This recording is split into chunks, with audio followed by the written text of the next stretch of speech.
Gopijana Balava Girivardhari.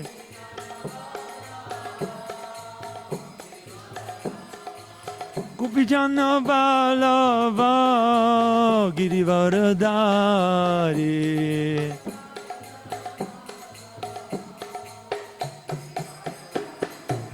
Yashoda Nandana Vajajana Ranjana. Yashoda Nandana Vajajana Ranjana. Jayo Radha Madhava Kunja Vihari.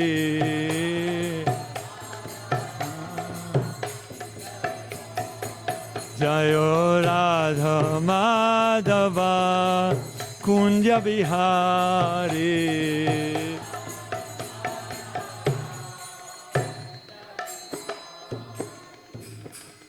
Jai Nitya Lula Vishnu Vishnu Pavaramahamsa Varivraj Gacharya Satarazari Shishiman. Divine Living Grace Shri A.C. Bhaktivedanta Swami Srila Prabhupada Ki Jai. Ananda Koti Vaishnava Vrinda Ki Jai. Namacharya Srila Haridas Thakur Ki Jai. Prem Se Gaur Shri Krishna Chaitanya Prabhu Nityananda Shri Advaita Gadadhar Shivasari Gaur Bhattavini Ki Jai. Shri Shri Radha Krishna Govindar Shama Kunda Radha Kuni Giri Govardhana Ki Jai. Sham Vera Bhaktivini Ki Jai. Grantaraj Srimad Bhagavatam Ki Jai. All glories of some devotees. All glories of some devotees. All glories of some devotees. All glory to the lotus feet of Shri Shri Guru and Shri Gauranga. Jai Shri Prabhupada Ki Jai.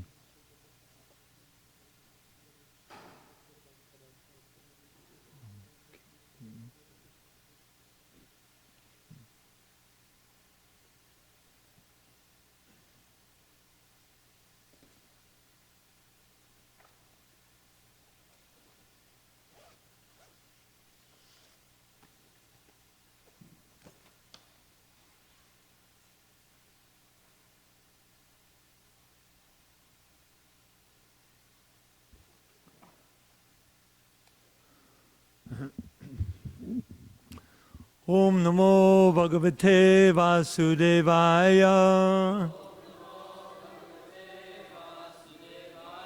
Om Namo Bhagavate Vasudevaya. Om Namo Bhagavate Vasudevaya. Narayanam Namaskritya Naram Chaiva Narottamam Devim Saraswatim Vyasam Tato Jayamudiraya.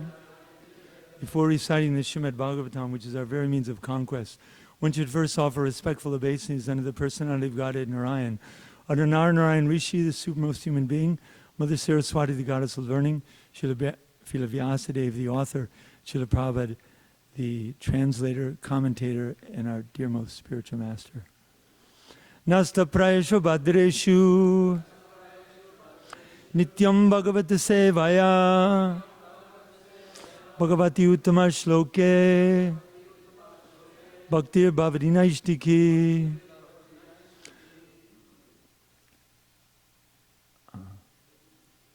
What is it? By regular hearing of Srimad Bhagavatam, and by rendering of service unto the pure devotee, all that is inauspicious to the heart is almost completely destroyed. And thus loving service unto the personality of Godhead, who is praised with transcendental songs, is established as an irrevocable fact.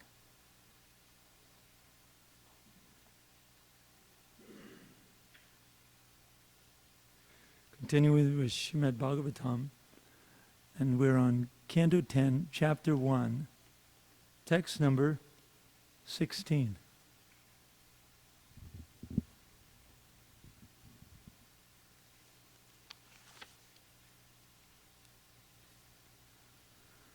Vasudeva Kata Prashna Purushams Trin Punati Hi Vaktaram Prachakam Srotrims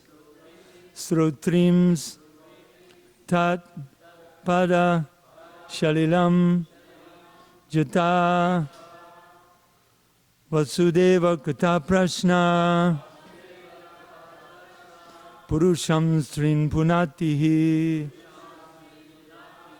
vaktaram brachakam srotrims tatpada salilam jata vasudeva kata prashna purusham strin punatihi vaktaram brachakam srotrims tatpada salilam jata vasudeva kata prashna purusham strin punatihi vaktaram brachakam srotrims tatpada salilam jata.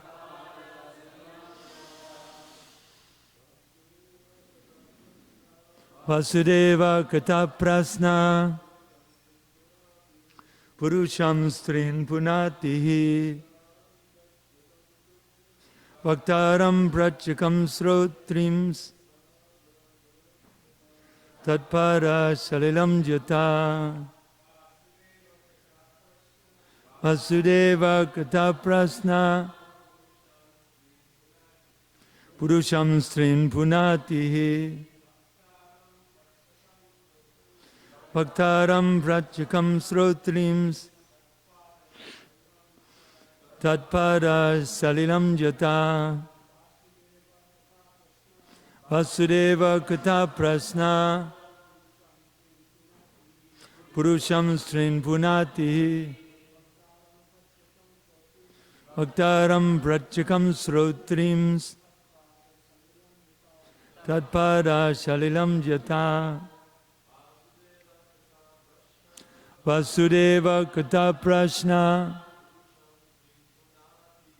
purusham strin punatihi vaktaram brachakam srotrims tatpada salilam jata. Vasudeva kata prashna purusham strin punatihi vaktaram brachakam srotrims tatpada salilam jata. Vasudeva kata prashna purusham strin punatihi vaktaram brachakam srotrims tatpada salilam jata. Maharaji.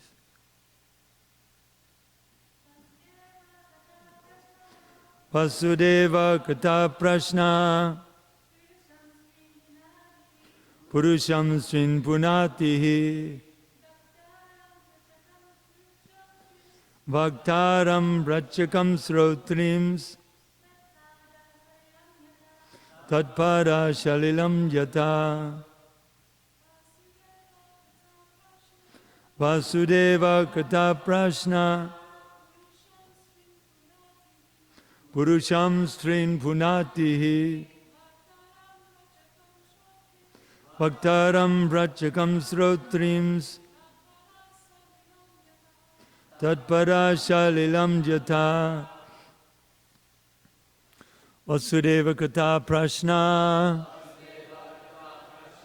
Questions about the pastimes and characteristics of Vasudeva Krishna.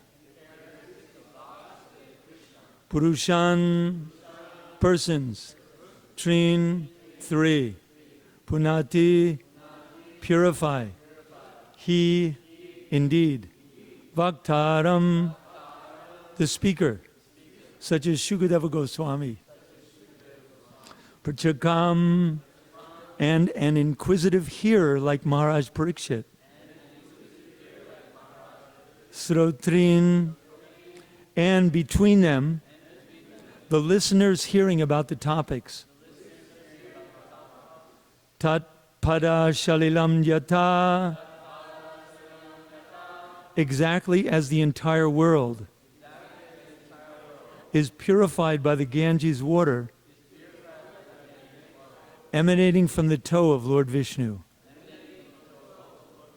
Translation and purport by His Divine Grace Srila A.C. Bhaktivedanta Swami Srila Prabhupada Ki Jai. The Ganges emanating from the toe of Lord Vishnu purifies the three worlds, the upper, middle, and lower planetary systems.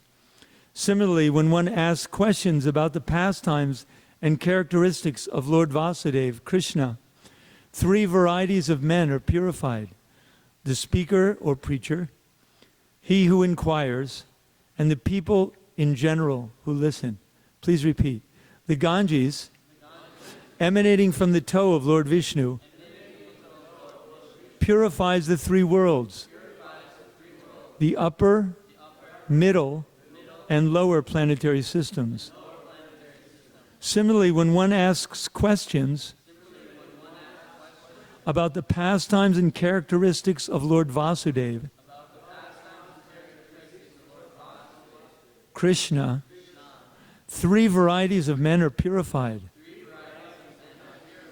the speaker or preacher, he who inquires, and the people in general who listen.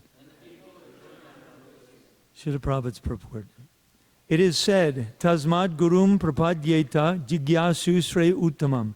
Srimad Bhagavatam 11.3.21. Those interested in understanding transcendental subject matters as the goal of life must approach the bona fide spiritual master. Tasmad Gurum Prapadyeta.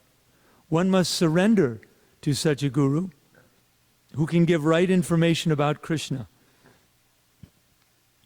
Herein, Maharaj Parikshit has surrendered to the right personality, Shukadeva Goswami, for enlightenment in Vasudeva Katha.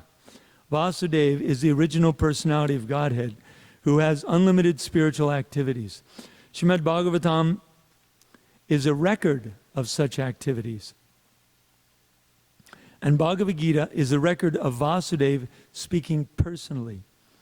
Therefore, since the Krishna consciousness movement is full of Vasudeva Katha, anyone who hears, anyone who joins the movement, and anyone who preaches will be purified. Srila Prabhupada Ki Jai. Om Jnana Tamarandasya Gananjana Salakaya Chakshurun Militam Jena Tasmai Shri Gurave Namaha. I was born in the darkest of ignorance, but my eternal spiritual master, Om Vishnupad Paramahamsa Parivrajagicharyasta Tarasarishi Shimad, Srila A.C. Bhaktivedanta Swami Srila Prabhupada has forced my eyes open with the torchlight of knowledge. Therefore I offer my most humble obeisances unto His lotus feet. How could I ever forget His mercy upon me?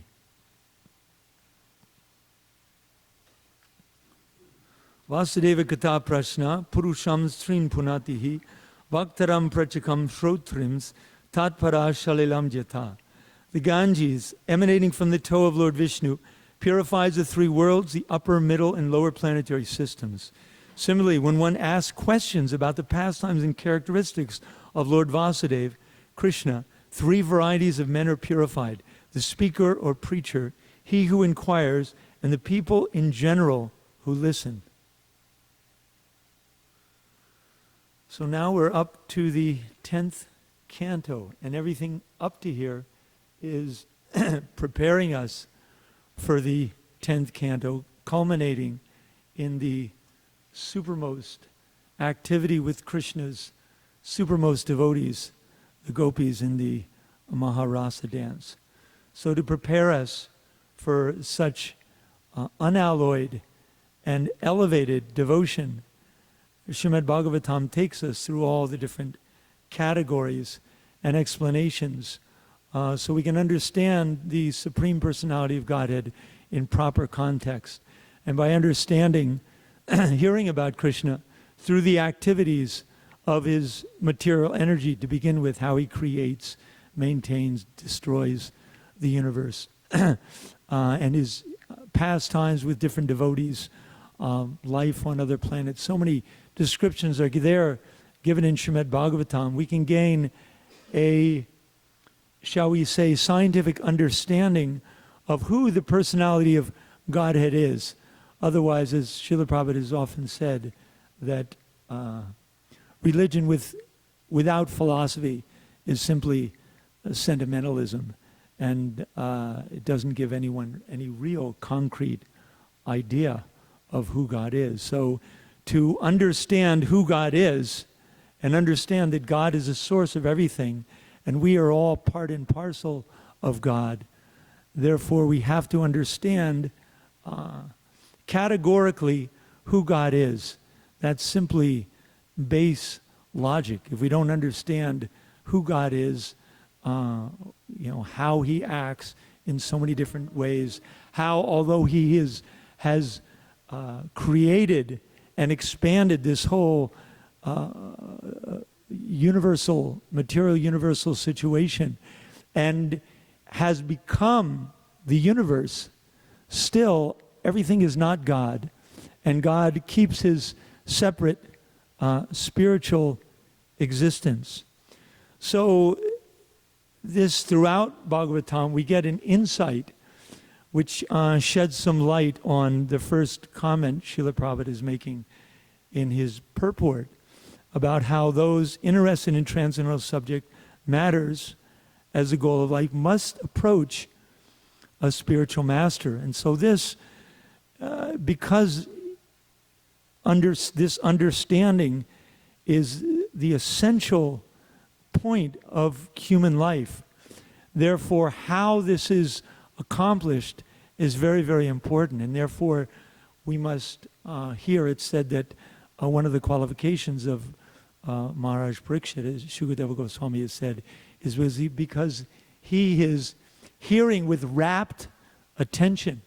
So if we hear Srimad Bhagavatam with rapt attention and we listen to the nuances of this conversation between Shukadeva Goswami and Maharaj Parikshit, and then again between Sutta Goswami and the sages, we can pick up different insights which will help us in understanding how we have to approach a spiritual master.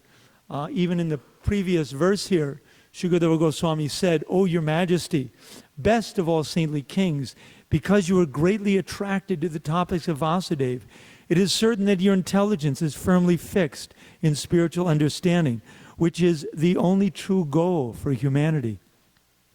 Because that attraction is unceasing, it is certainly sublime." So he's systematically throughout the Bhagavatam congratulating Maharaj Parikshit in his inquiries, and he's encouraging him more and more.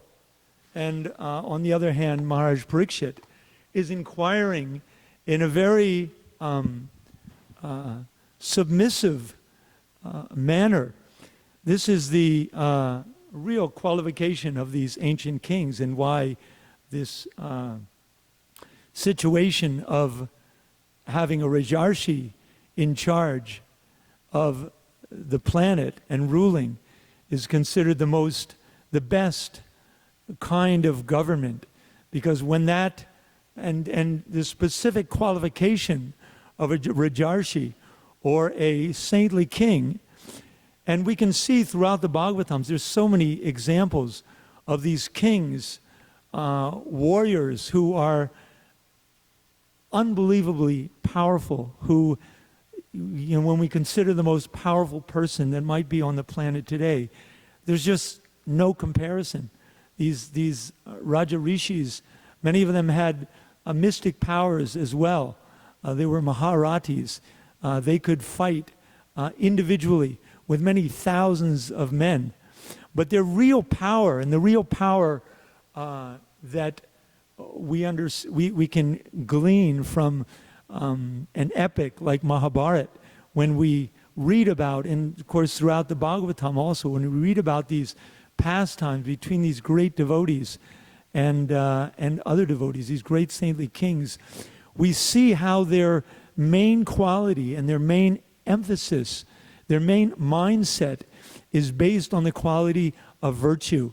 And therefore, it's very instructive that when they approach an elevated personality, even though they may be incredibly self-realized and have just finished doing austerities and meditating for tens of thousands of years, when they come in contact with, say, other self-realized person, or say, for example, when Kardama Muni came in touch with Swayambhuva Manu, he visited the hermitage of Kardama Muni. We can see by those interactions the incredible humility that the sage Kardama had, and that endeared him to the king and endeared him to the Supreme Personality of Godhead as well. So, and I'll just go through a little bit and go through some of these other statements by the sages to give us a little bit of further insight into these wonderful relations between the devotees interested in hearing and the spiritual masters who are having this perfect knowledge. In the beginning of Bhagavatam, it said, the sages of Naimisharanya are addressing Sutta Goswami, and they say, Veta tvam saumya tat sarvam tatvatas tadanugrahat bruyu snigda shishishasya guravo guhyamapyuta. And because you are submissive, speaking to Sutta Goswami, your spiritual masters have endowed you with all the favors bestowed upon a gentle disciple. Therefore, you can tell us all that you have scientifically learned from them.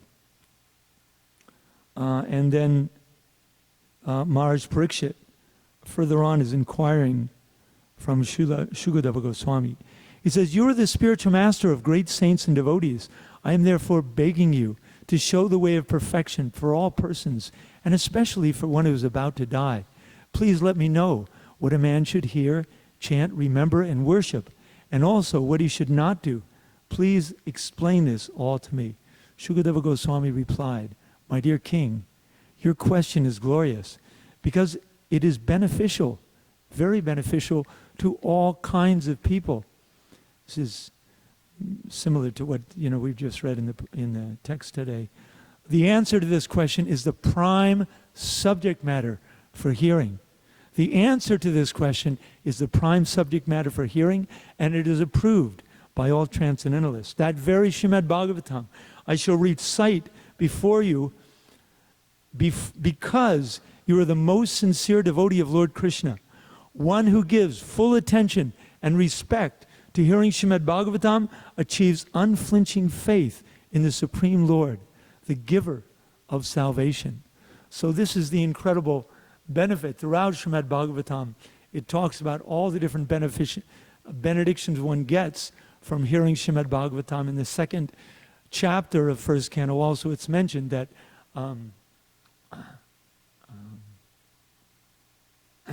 one should hear the Bhagavatam unceasingly and with proper motivation at the same time. And this is also is explained how one should approach the spiritual master.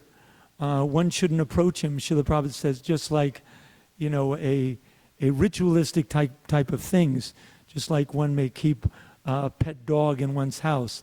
So one may think, well, a spiritual master is a kind of a nice ornamental thing that gives me some prestige. Let me get a spiritual master. No, one has to surrender to the spiritual master and ask relevant questions. And then, if the spiritual master is pleased, he can bestow knowledge on the, as it's mentioned here, gentle disciple.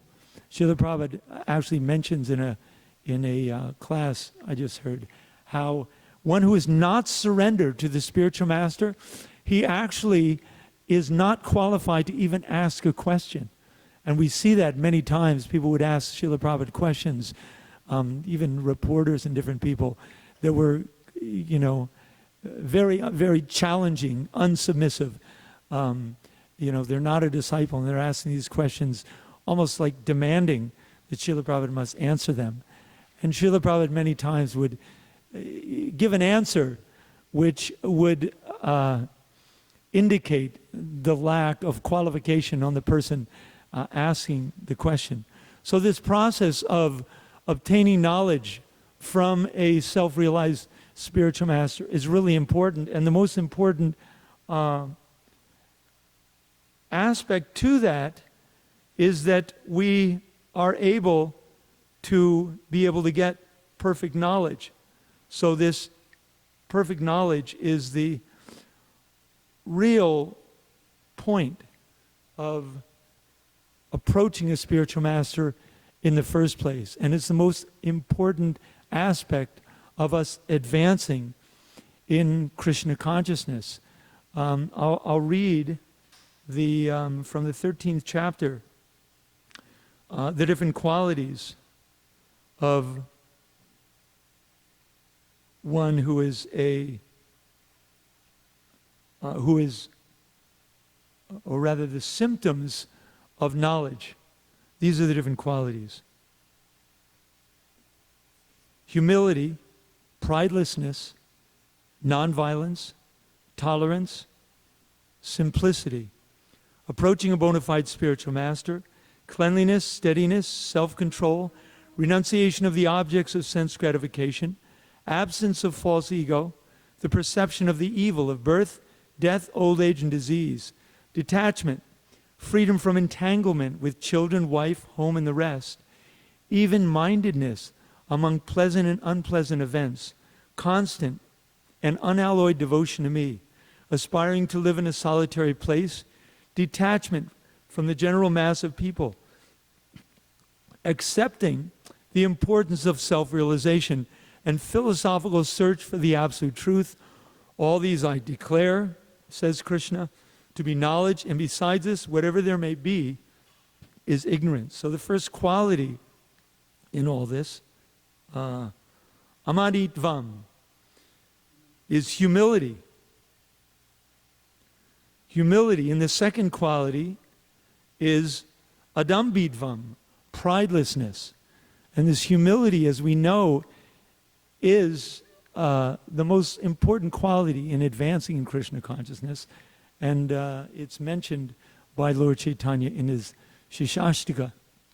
And this humility is essential quality and is the real symptom of one who's developed knowledge.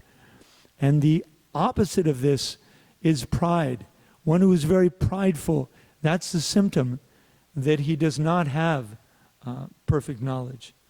So it's really nice also actually in the Shriyas Upanishad, this same verse is explained in the purport to verse 10 of Isha Upanishad really nicely by Srila Prabhupada. The Sanskrit is Anyad Evahur Vidyaya, Anyad Ahura Vidyaya, Itishu Shrumadiranam, Inastad Vichachakshire. And Sriyas Upanishad says that the wise have explained that one result is derived from the culture of knowledge, and that a different result is obtained from the culture of nescience. And then Srila Prabhupada says that, as advised in the 13th chapter, which we just read, verses 8 through 12, one should culture knowledge in the following way. And this is really interesting because instead of explaining just the qualities as we just read in the Bhagavad Gita, Prabhupada gives a kind of another way of explaining the same quality. So, for example, the first quality of humility, Prabhupada says that one should become a perfect gentleman and learn to give respect to others.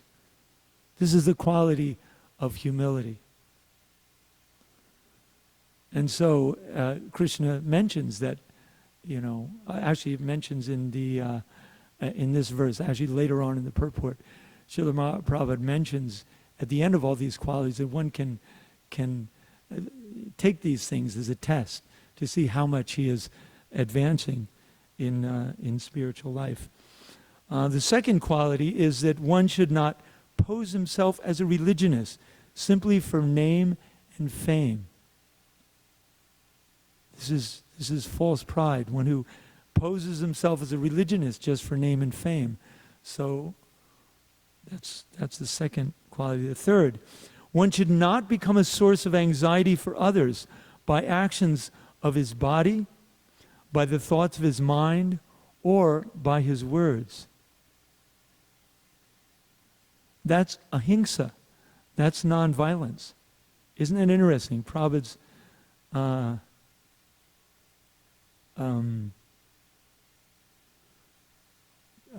definition of nonviolence is that one should not become a source of anxiety to others by the actions of his body, by thoughts of his mind, or by his words.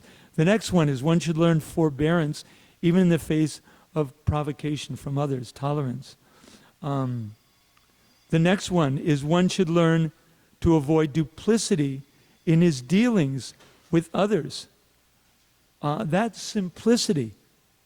Srila Prabhupada again gives a definition of simplicity, that one should learn to avoid duplicity in his dealings with others. These are very, I think very practical and very good to remember these things. It's always good to have tests for ourselves as we are going through our Krishna conscious activities from day to day to judge, see how we're advancing in Krishna consciousness and what we have to work on. So I won't go through all the rest of these. We read them in their essential form, but these are some of the important qualities that one must be developing as he's advancing in knowledge, as one is advancing in Krishna consciousness. So now what I thought we'd do is, since we're talking about qualities and since we're in the 10th canto of Srimad Bhagavatam, I thought we'd read some of the qualities of Krishna. Since it's also Shivaratri, and we understand that Lord Shiva is powerful incarnation of the Supreme Personality of Godhead. He's one of the qualitative incarnations in charge of the mode of ignorance and destroys the material world. And when it's time for annihilation, it's said that Krishna does not personally interact with the material nature, that at the time of creation, the Lord glances over material nature, over the pradhan. His glance is considered the time factor, and when he impregnates all the living entities into material nature, and that glance is also considered the time factor that awakens living entities to their previous karma, previous activities, and that glance is also considered to be Lord Shiva. So it's explained that Lord Shiva is non-different from Krishna in the same way that yogurt is non-different from milk.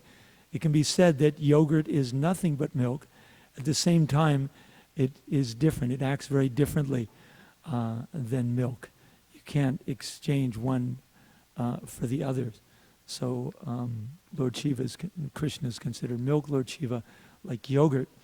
So Krishna's features, as explained by Srila Rupa Goswami, who's got this information from so many different shastras, these are the different qualities of Krishna.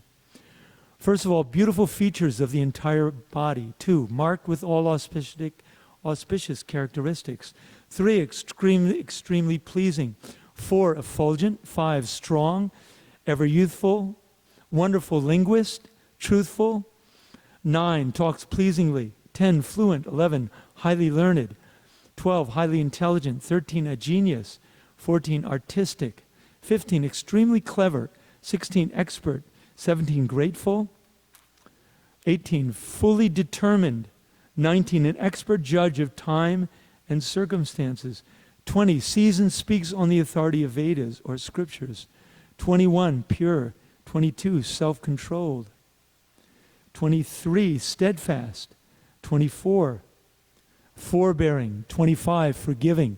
26, grave. 27, self-satisfied. 28, possessing equilibrium, 29, magnanimous, 30, religious, 31, heroic, 32, compassionate, 33, respectful, 34, gentle, 35, liberal, 36, shy, 37, the protector of surrendered souls, 38, happy, 39, the well-wisher of devotees, 40, controlled by love, 41, all auspicious, 42, most powerful, 43, all famous, 44, popular, 45, partial to devotees, 46, very attractive to all women.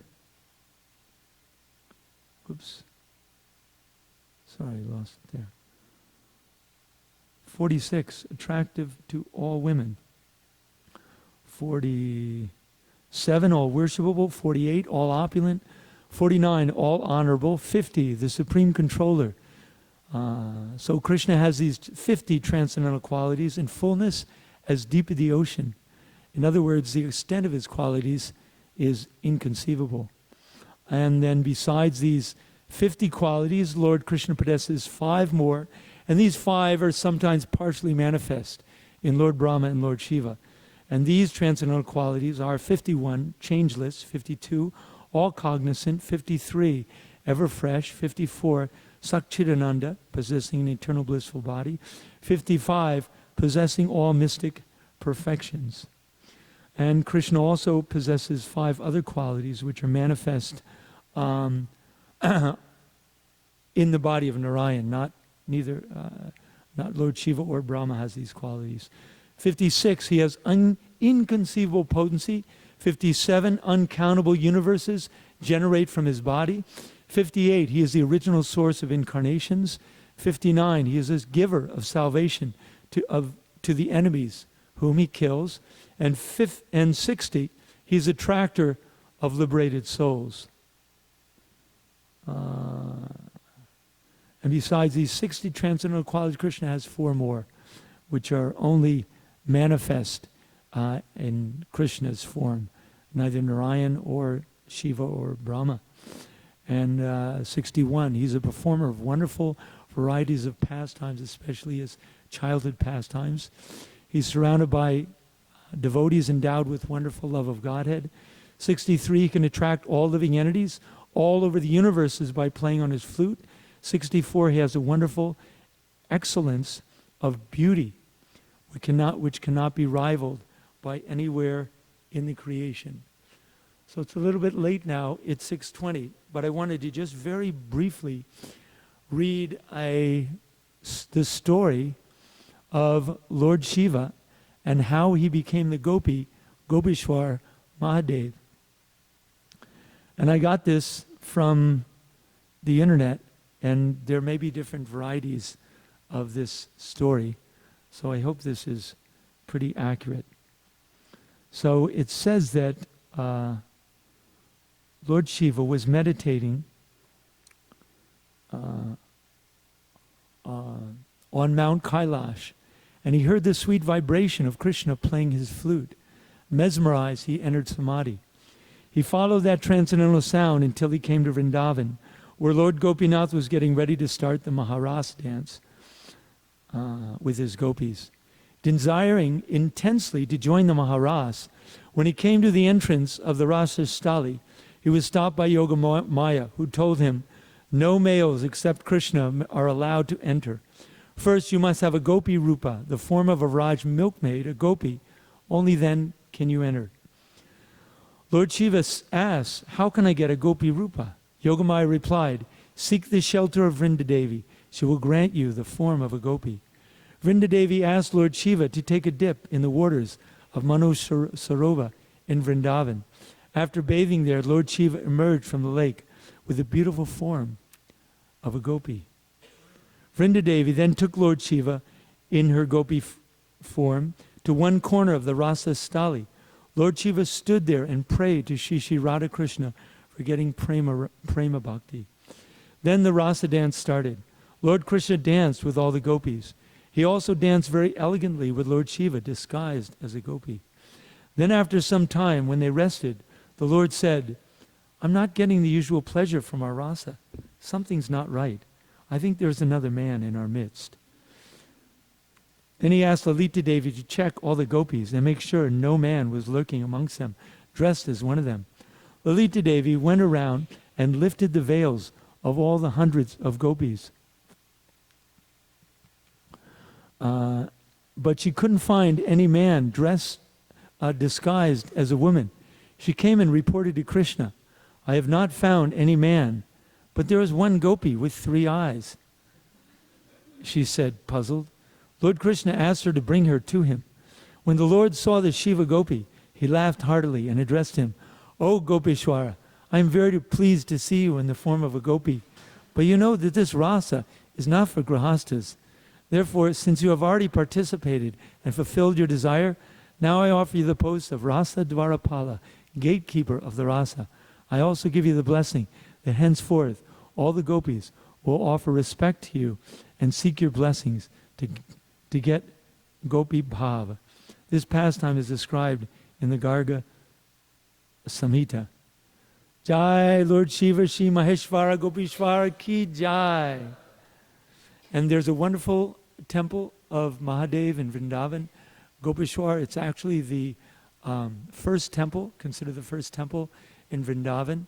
It's also mentioned that Sanatana Goswami used to visit that temple every day.